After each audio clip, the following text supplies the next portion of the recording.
Welcome, ladies and gentlemen, to another episode of the Art School Graduates Podcast. My name is Justin Robinson. And I'm Badir McCleary. I'm hoping y'all had a good week. I know the weather's been crazy all over the Cold, country, man. probably Think all you over on the the world. probably have you thinking you on the East Coast for a bit. Oh man, it's definitely like that out here in LA. I don't Yeah, know where you're listening from, but I hope it's a better weather day. Um, yeah. but yeah, nevertheless, we're here to talk to you about some good art stuff, Yes. as we always are. Justin, what we got for him today? Well, we have a couple of interesting ones, but the one I think we are both excited about, which we always talk about in previous recordings about returning artifacts to their rightful owners. And Yeah. we have to tip our hat to the Smithsonian. It was an article we shared with each other from the Washington Post, and it says the Smithsonian gives back 29 Benin bronzes to Nigeria. We are not the owners. In quotes. In quotes, too.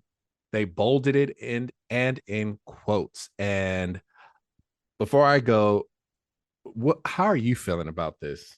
How are you feeling, Badir? I think it's awesome, especially for an institution like the Smithsonian to Mm-hmm. acknowledge and to really start this hopeful, journey of a bunch of different institutions, doing the same thing. Yes. The Smithsonian, and also, like we said, putting that in quotes and bold, saying we're not owners, is a profound statement for an institution of its stature. Yes, it You know what is. I Yes. mean? And they put it in the title. You didn't The have to search title. for it. It's literally the first thing you read.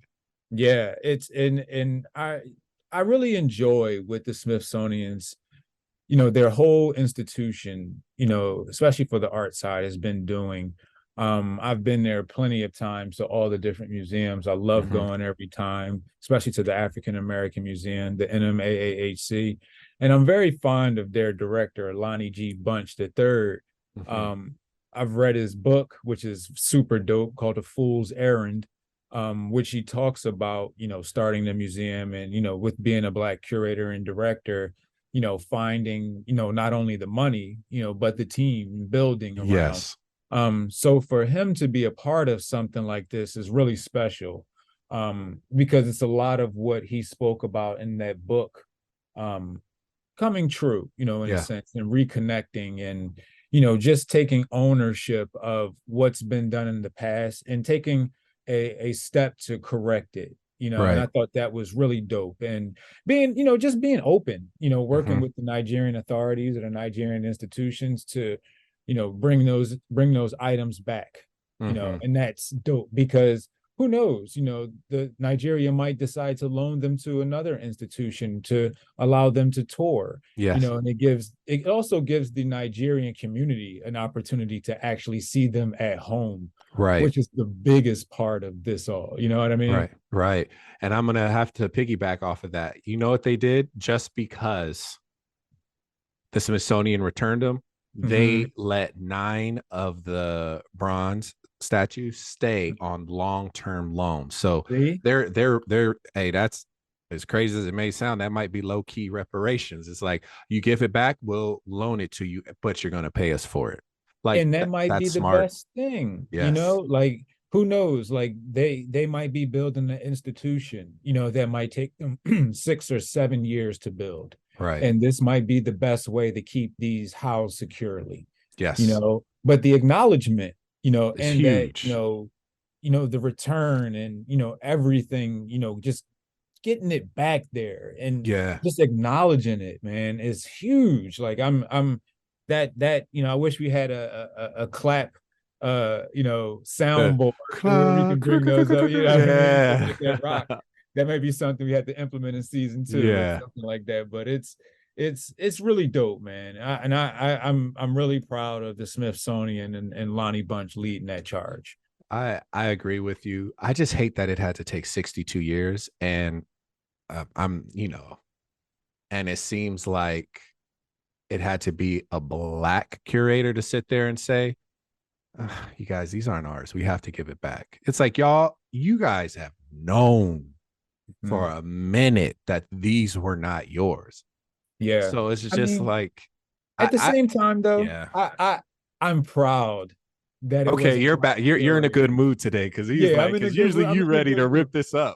I'm proud that, for one, it's a little biased because, I'm a fan of Lonnie Bunch and what he does. Yeah, But also just to have a black curator do that, a black male curator, because we've talked about there isn't many of us. right. And to see him making the moves, and all the black curators that we know out there making important moves.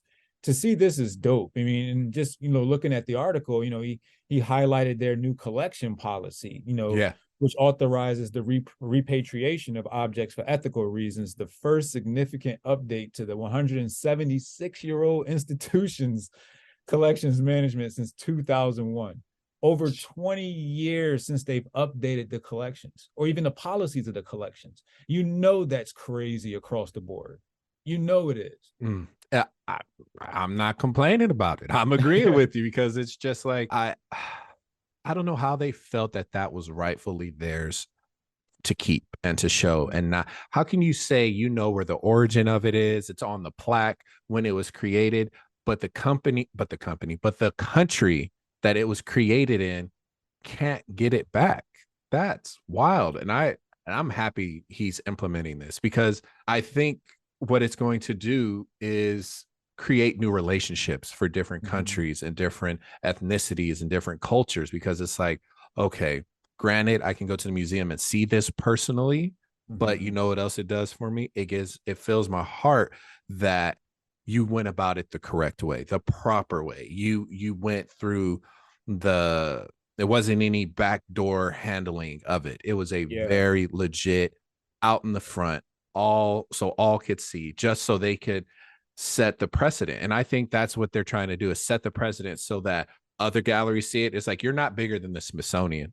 Ain't no way.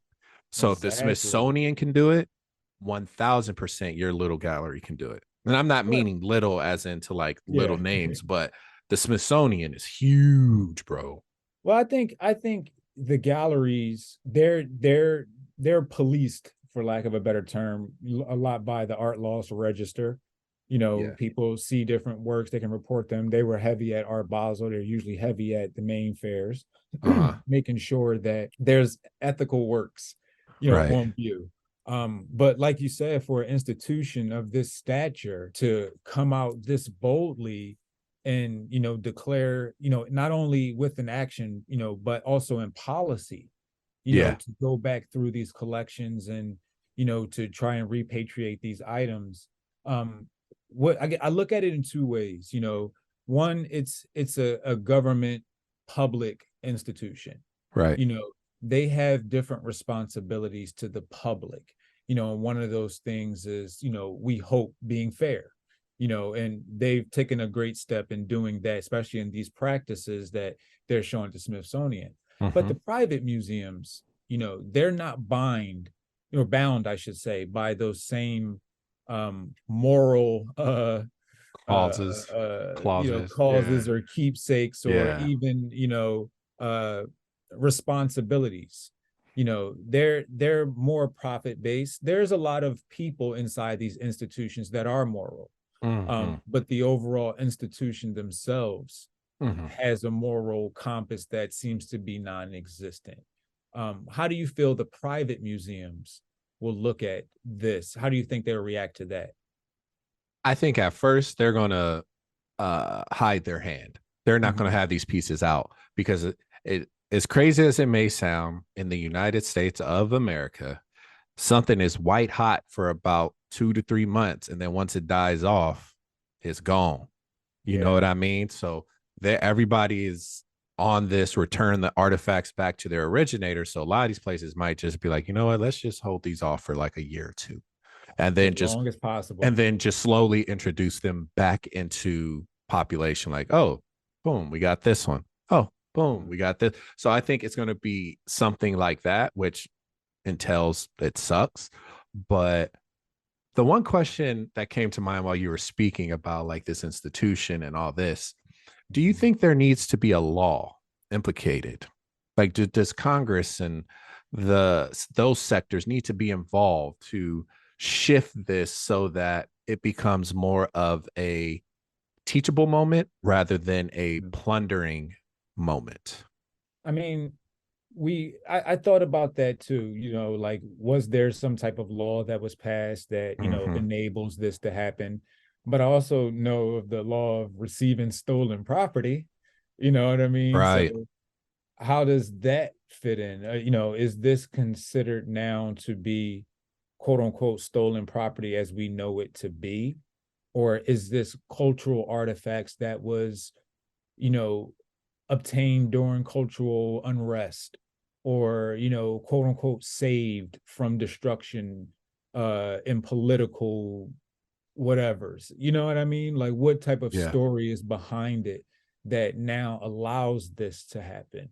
Now for future's sake, um, I think a law is pretty appropriate, but again, does that law only apply to the public institution that the Mm, taxpayers are responsible for? I see what You you know, mean. yeah, like because there's certain laws that you can apply um, to the general public, that private institutions, Don't have to don't have to abide by. follow, Yeah. that the, follow or abide by, you know what I mean? Not everything, but there are certain things that, once you get into their bylaws that It they allow. changes. Yeah, Yeah, it it changes. changes that.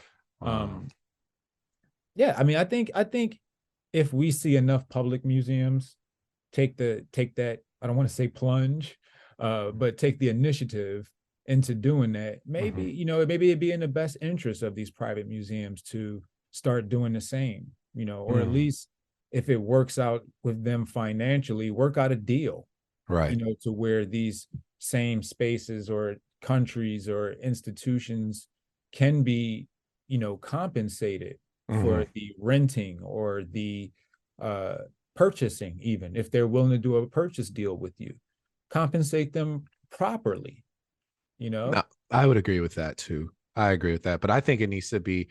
I think something might have been coming down the Mm-hmm. pipe for the Smithsonian to do it though.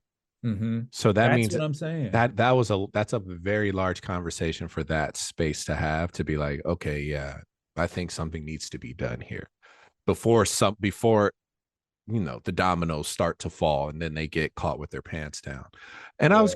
I was curious about this one statement they said that they said that this was a brave decision to return Mm-hmm. these artifacts. And I'm Mm-hmm. curious, but dear, do you feel that this was a brave decision to return these artifacts? And I'm adding all kind of sarcasticness on that.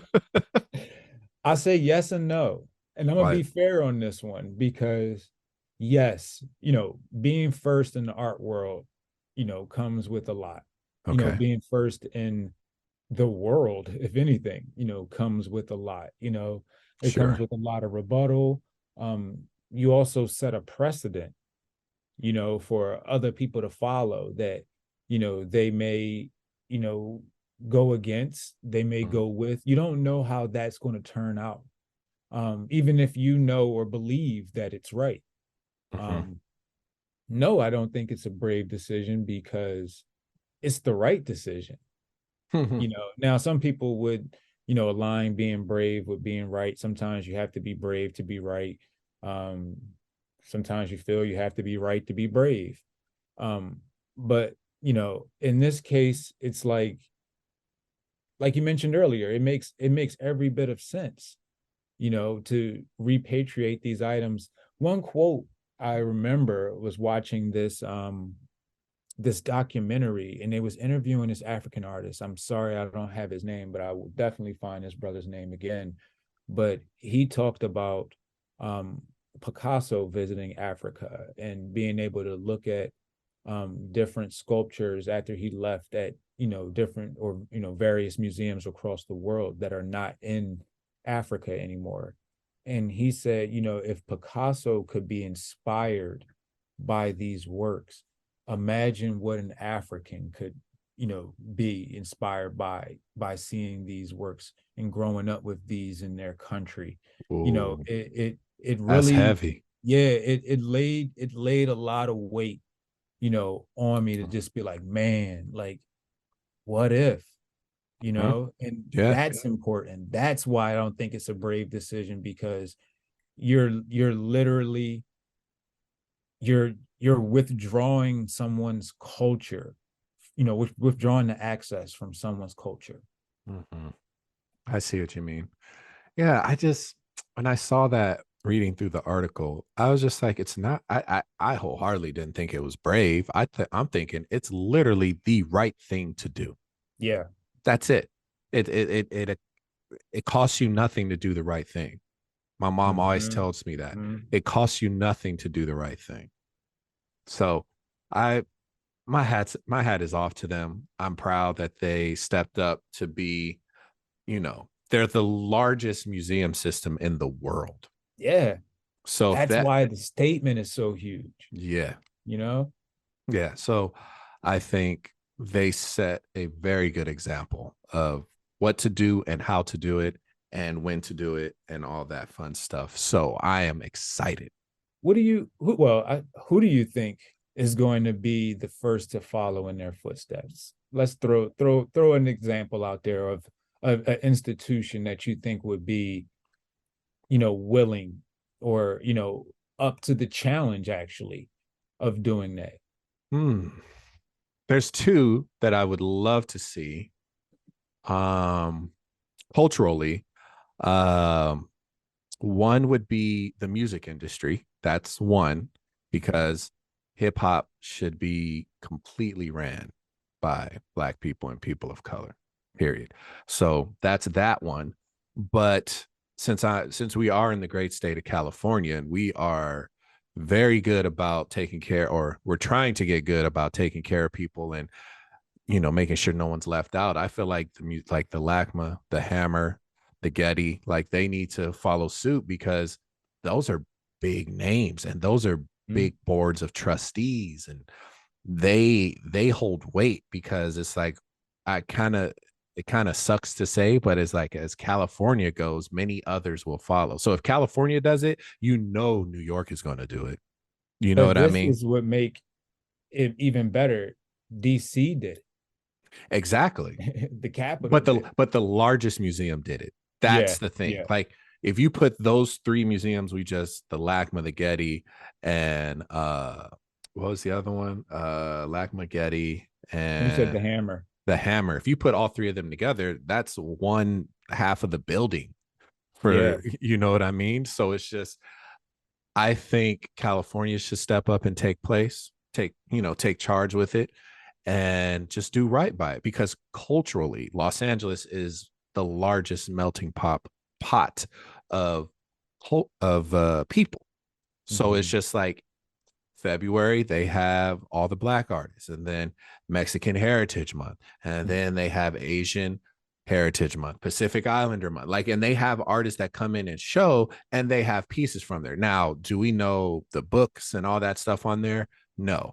But I know that I would say, I would like to say it was less than 80%, probably have some forfeited items in their collection that they are you know what I mean, bro? Oh they yeah. they they have some of those in that collection that they're afraid to let go because they know the value they bring, those pieces That bring. So that's what it's about. I think it has a yeah. lot to do with, some back end tax stuff Yeah. and Yeah. asset management. A lot of the back end things that museums have on their, profit loss and their, Right.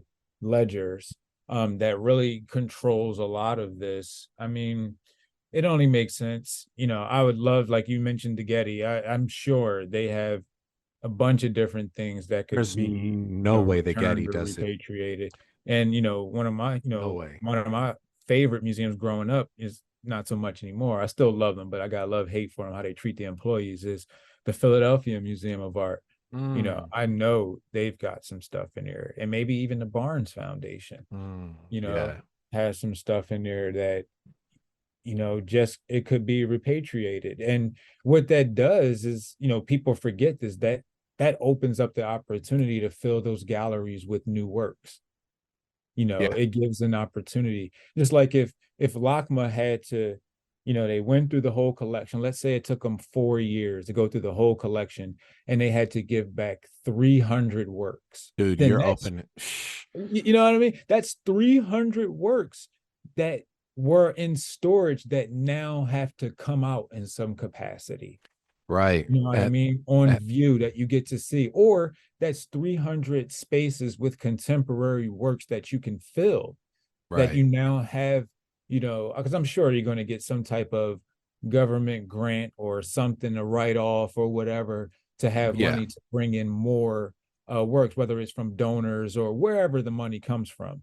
It's an opportunity to, you know, bring the museums more current Yeah. in the right way, because you're, I hate to say, ushering out the old, but you're giving an opportunity for the original owners of these works to enjoy them, whether Mm. that's Africa, Asia, Europe, whatever continent, country that these works originated from. They now get a chance to enjoy, and other families get a chance to grow up with these works. It's only fair. Yep. Am I? I agree with you. I'm on board with that whole conversation, and you won't get a pushback from me. I'm telling you that right now, because I'm all on board for showcasing new art, showcasing new artists. That was my biggest thing. Remember, I was like, Yeah, we most said on the definitely. last podcast was like, are we tired of seeing all these old artists? Like, what else is in these collections that we can see? And this might be a key way of opening that door and allowing other artists to see. And then that frees up more space for you to collect and all this. It Mhm. just becomes a domino effect. And then it just like, it almost knocks all that dust out of the storage closet and Exactly. frees up some stuff. So I'm on, bro, I'm on board with you. I Now, do it. I seen there was one country. I'm not sure if it was Nigeria as well, but they're asking for the Rosetta Stone back from the Britten Museum. Ooh, So like that's one of those things where it's going to be in real contention, because the UK is the most egregious offender, of these type of man, work. So it was they Egypt. are. The Egyptians called on it was in the PBS.org article. Um, they're calling on a return of the Rosetta Stone. You Yeah, know, they need to give it back. Just they give need to people, give it just back. give it back. You're not, trust me, that you're not hurting for artwork. You At all. just don't want to pay it. But That's it. maybe they are hurting for artwork, because if they have to repatriate all of these work, I mean, bro, like I went and I seen, so many different, just amazing, not even large paintings or whatever, just sculptures and, you know, gates and fences Hmm. from war. Like there's so many different items from all over the world in a British museum. And that's just what's on view. I'm pretty sure there's a bunker somewhere where there's tons of everything else underground somewhere. Hmm. They have other things on view that they can use and put on, that they can return these things. I just think Yeah. it's something deeper, especially in the UK. I think Yeah. it's something deeper. Hmm. You know, I would agree with you on that. I definitely would. hopefully they try. Hopefully they try something. Because it man, it needs to be something. It needs to be something. Yes. So yeah, what next I guess we kind of like segue right back into the next topic, Hmm. when we talk about the quote unquote new museum, museum 3.0. Hmm. I read a Medium article from a museum professional that I follow on Twitter. It was really really insightful, and just got me to thinking of, what does the museum of 2030 look like? Not necessarily 2023, because that's right around the corner. We Hmm. can't expect change that fast. We learned that from 2020. um but what does the museum of 2030 look like? How does 3.0 the museum look like? Mm. I think it's going to dive deep into Web3, which we've talked about that a lot. And we even had that conversation last week with the Morehouse experimenting with VR and Web3 and showcasing slavery up till present.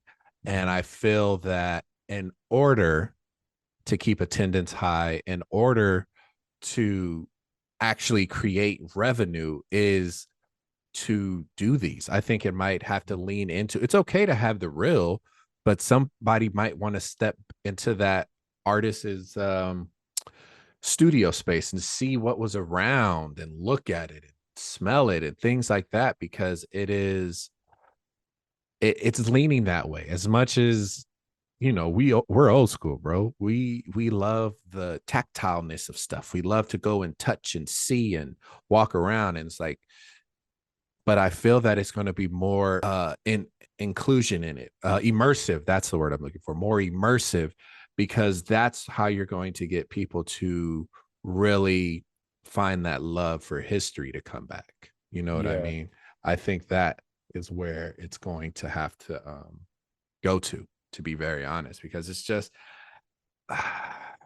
the more you go into galleries, bro, the more I'm starting to notice. Like if you go to just people watch, and I love to people watch just to see reactions, because let's be honest, we've been to galleries where people have just gone there to get the AC. Oh, facts. People have gone in there just to sit down. People have gone in there because the Wi-Fi signal is stronger. Yep. Like, so how do we break that? Because we don't want to tell those people no, but it's just, how do we break that? And I think it's going to have to be a more immersive experience for the audience. Yeah, I Because you have agree. to, because another thing is, even me being a teacher is just growing up, like these students now, bro, their whole life is ran off of a tablet, a phone, or a laptop. Facts. So you wonder why you take these kids to museums and they would rather be on their phone than look at the piece directly in front of them. Hmm. So it's like you're going to have to find a way to get those kids engaged. Now if they could be on their phone, scan it, and then a little 3D mock-up or a little something pops up on their phone where they can watch it and turn it and be in it, I think that would be more their speed. But it's just, the old way of walking and experiencing it is probably going to be gone. It'll probably be a few old heads that'll still want to walk there, look at it, experience it, be present in the space for that. But the way the people's attention spans are getting chopped down, I Hmm. feel that it's going to have to be Web3, some form of it. What do you think? I mean, I agree. It's definitely going to have to come off the wall outside of the institution walls. Yeah. I think they're trying that, with different museum partnerships with different tech companies and Hmm. their, exploration into NFTs and things like that. Um, I think they're going to have to do a better job of interpretation. And what I mean by that is they're going to have to dig into the collections to see what relates to the current world. What Hmm. pieces what pieces relate to our times, and how can, society learn from the artwork again? I think, I don't know that we're looking for something to learn in the artwork anymore. Even at museums, which is Hmm. supposed to be an institution of learning, you know, that's basically what it is, or what it's supposed to be. A Hmm. cultural institution where you can go and not only learn who was doing stuff, but see how they done it, learn about materials, learn Hmm. about these different things. That's why they have workshops and things like Yes. that. That's what that was supposed to be. So how do you interpret these things for the people who don't feel invited? How do you re-invite them through this new technology? How do you um, reinstall the significance of the museum into people's consciousness? Because, like you said, if someone's running through, things with a tablet and iPhone, there's a billion other apps and more coming, Right. that's way more exciting than the traditional museum app. I Hmm. mean, social media alone can grab your attention for 6 hours, which is why I had to take a break, this December. And I've got Right. more done this month, and I think, any month this whole year, just because of not focusing on, you know, the currency that is social media. But you know, not taking anything away from social media, if that's where the crowd is, the museum has to adapt to that. And they Yeah. have to use their collections to their advantage and use youth and experience to their advantage. Now let me ask you this. You Mhm. brought up a good point where you said that how are oh, I'm drawing a blank right now. You No, it's all said, good. oh, bringing the collections out, right? Mhm. These older collections. Now, do people really want to see these older collections? Is there an audience for that? Or do you think people are more infatuated about the artist at this point? Because it's like everybody can watch a Basquiat. I mean, look at a Basquiat, see the Basquiat documentary, but don't you think it would be way cooler if you could be in the studio virtually, looking around, walking and experiencing that? Or do you think that's just too much and we need to keep it like I go back and forth between those two ideas because I like to walk and look and read and stand back and be present. But I also know the generation that's coming behind us, their Mhm. attention spans aren't going to be there. And it's going to be like museums are going to, I don't know, turn into homeless shelters because people aren't going to know what they're looking at. People aren't going to um, respect what they're seeing. So it's just like, I don't know. I'm kind of torn. But my question would be to you is, do you think people would care more about the newer piece of the newer pieces in the collection, or would they care more about the technology that's going to bring them an experience? That's a good question. I think at first it's going to be the technology, especially Mm-hmm. with the youth. Right. Being able to connect with them with technology is the most consistent thing right now, to youth. Mm-hmm. For the most part, you know, it's picking up their phone and going on social media is consistent for them. Right. So if you can relate and tap into one of those touch points, at during the day where the museum is an app or the museum is a place that they find value, then Mm-hmm. the museum is going to be, around for much longer, But if they're just, posting and saying, "Hey, this is what we have," and staying a little more guarded or uh I should say reclusive or geared toward a specific audience, um, then they're going to fall off. Mm-hmm. Because you'll see galleries that, I mean, look at Gagosian and Hauser and Wirth in these spaces that are building museum style, spaces with these Yeah. contemporary artists that people want to see. I mean, the Anselm Kiefer show that's at Gagosian at the Marciano Foundation is just spectacular. Mm-hmm. It's museum worthy. I mean, it's like, 40-foot pieces. You know what I mean? And you get that feeling of, walking into something that you feel should be at a museum. Mm-hmm. There's not as much information around because, it's not a museum. Right. So it's Right. there's this in between to where like the galleries are providing the show, but not the information. And the museums is providing some information and trying to put on a show. Right. Like, you know what I mean? Like Yeah. it's just not the same thing. Yeah. The only thing that concerns me is I know being a teacher, the attention span of the students that are coming behind. And it's nothing we can do, it's technology. Technology is leading the way, and I love it. I use it in my class, so I'm not upset by it. But I just know that when it comes time to go into a Getty or a LACMA or something like that, if it's not interactive, these kids are bored. They are literally wiped out. So Oh yeah.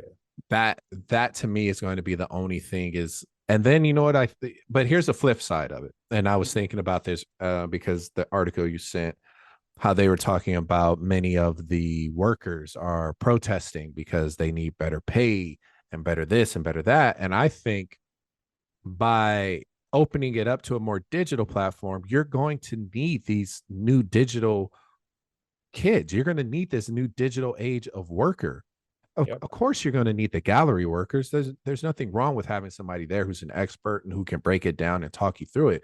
But you're going to need hands on the back end to help. And I think that will alleviate a lot of pressure for these galleries, because it's like, it's crazy that you're like, you have billion, your whole damn building is worth a billion plus more dollars, but you can't pay the workers their living wage. It's almost like, come on. So now it's like, if they go this Web3 and they go a more media based format, I think honestly that is going to cure a lot of these financial worries that they're bickering about, because it's just like, if you pay people, people are going to tell people are going to share, people are going to talk about it, people are going to, it's going to become this big community where it's like, oh, my buddy Badir wrote the thing for the Guggenheim. Like, I want to go check that out. And I go check it out. And it's something that their friend digitally created that they can experience and walk through. That, Yeah. who wouldn't want to do that? So Yeah. I And think that's it's, happening now too. yeah, Yeah. yeah, yeah, yeah.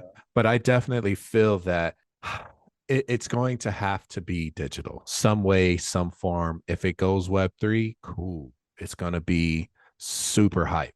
But if they choose to fight it, they're going to lose. There's just going to be just a big, dusty old library of artifacts. You know what I think would truly change the museum game? If one museum, could be Smithsonian or anyone, if they deaccession a painting, Mm-hmm. put it up for auction, get like 100 million. I say it's a crazy Picasso, Modigliani, Basquiat, whoever draw that, Warhol, whoever draw that type of money. They get $100 million and they start a fund for museum workers. Slight work. They can do That would that. change the game. Yeah. Like if you did that and you donated it to like museum workers, like Mm-hmm. whether that's the unions or whatever you had to do. And I know that there's some, you know, different, governmental tie-ups and law Yeah. things or whatever. But if somehow, like if you took one painting that could get that much money and just really pay people their worth in this space, They would be you so would have a excited. better overall experience. Yeah. Like the museum, like there would be people that come in with new ideas, that Mm-hmm. come in with an enthusiasm for your visitors, that come in, there's people that aren't getting paid that already do that. You know what That's I true. mean? That Yeah. you walk in there and they make your time better, security guards and, different They love staff. it. They love what they do, and if imagine if they were getting paid a wage that Mm-hmm. was, you know, responsible, especially in, places like a New York or LA, that's major. Yeah. You Because know, that, that because would change the game for me. that I would agree with you, because that reminded me of the uh Marciano when they had to shut down Oh because man. they didn't want to pay their workers and they were going to union and do all that. I'm like, literally, you took one of the oldest buildings in LA, which I know that wasn't cheap at all. Mhm. You brought back the integrity of the, I think it was a Masonic lodge or Yeah. something like that. You kept the integrity of the outside. You spent millions to reinforce it, make it earthquake safe, to do all this, bring in all these art pieces, make sure the security is on point, and you don't want to Mhm. pay the people who work for you. You're wild, bro. Like, if you sold one painting, your salary would be good for at least 2 years.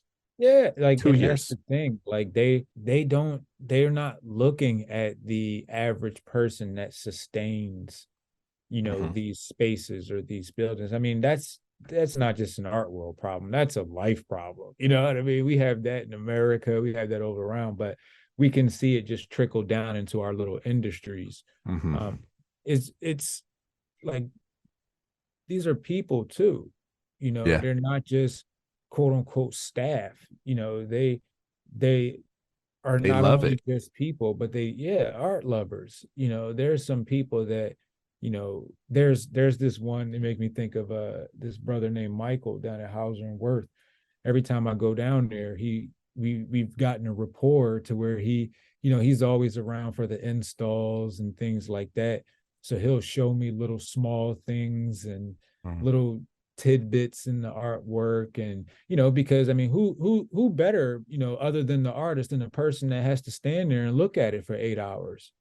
You Right. know what I mean? Right. Who knows and who's talked to the artist, and have gotten things that, and access points that you haven't gotten. These Hmm. people are important. They're Very. informing your public on what they're seeing, even when you're not there, because we all know everybody doesn't have access to the curator. They Nope. darn sure don't all have access to the artist. Yep. So, That's you, true.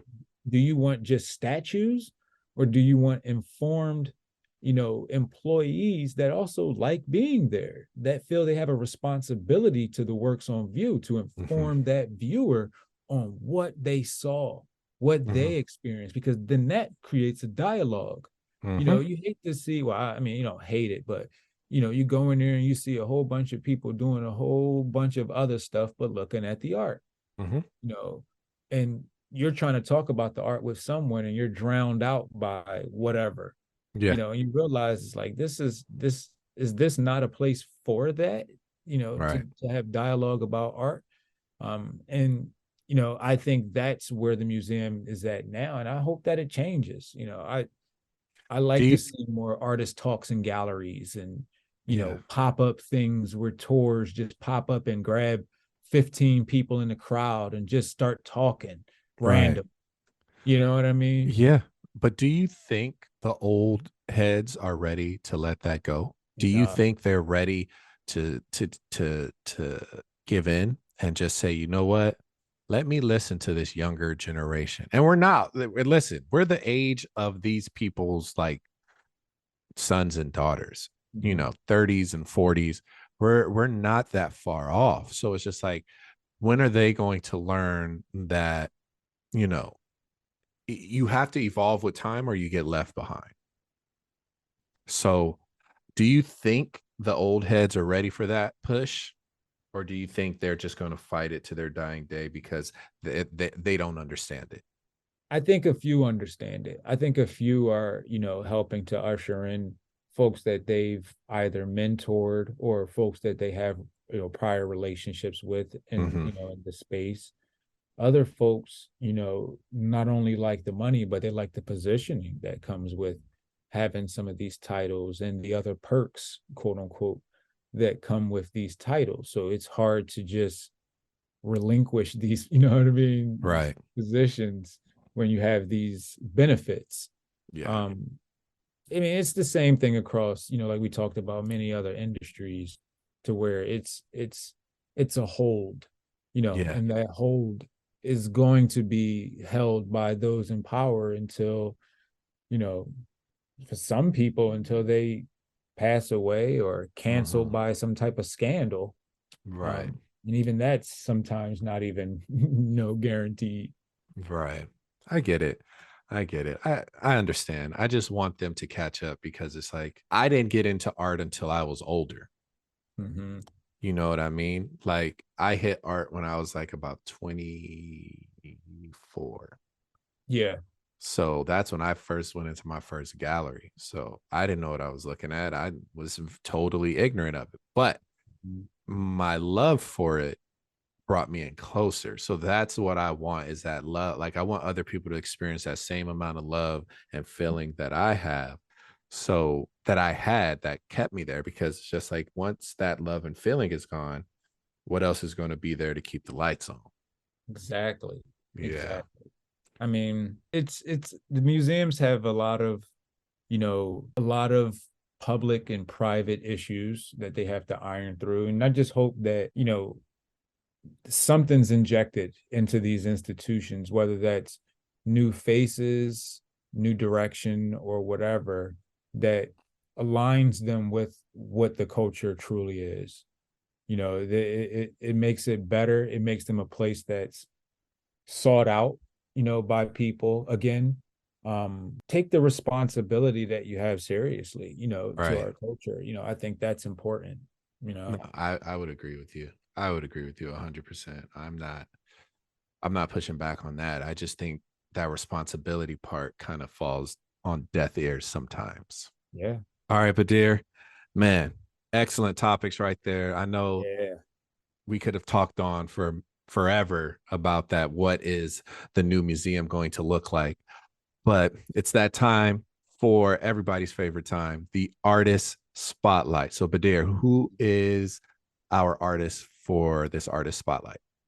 Today we have the great Samella Lewis, who's, folks in LA like definitely know who she is. I got a chance to meet her once, and just her history is just phenomenal. She's an artist, curator, historian whose writing has have shaped, African American history. She passed away earlier this year, in May, unfortunately. I mean, she was 98 years old, lived an amazing life. Man, But still, it's blessings. always sad when we, lose a pioneer. Just a little bit of words on her by Alex Greenberger in Art News. In her art and her writing, Lewis sought to preserve aspects of the African American experience that had largely been ignored by the biggest institutions in the United States. Her work has inspired legions of artists, critics, curators, and art historians who came after her, and has been considered crucial for the way Black art is studied in the country today. Lewis's books, most notably Black Artists on Art in 1969 and Art African American in 1978, are believed to have been among the first surveys of their kind. The former was put out by a publishing house that Lewis herself set up, Contemporary Crafts, because many of the biggest art book editors did not believe it would find an audience. Hmm. So Hmm. everything we talk about, in our podcast, she was a pioneer for, creating space, elevating voices, and documenting and preserving history. She is definitely a legend, Yes. in LA and across the art world. And yeah, man, Yes. everything about what she's about is legendary for And I sure. and I'm so happy that she opened her own publishing company. She was like, this is what's needed. I'm not going to Mhm. sit here and let this get pushed to the side. I love that we as a people, we create, and when we create, it is phenomenal. Like Facts. on top of her paintings and her drawings, dude, you are a doctor with published literature on our culture. So who else to get that information from than someone who lived it in our Yeah. culture? I love to hear that about us, man. I love it. So sad we that we lost her, but I'm happy you got to meet her and share that experience with her, bro.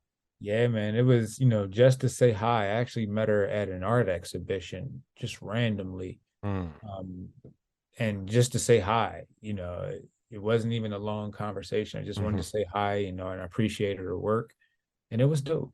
That's You good, know, man. it was dope. That's So good. All right, ladies and gentlemen. Thank you yeah. for listening to the Art School Graduates podcast. My name is Justin Robinson. And I'm Badir McCleary, and we shall catch y'all later. All right, peace. Peace.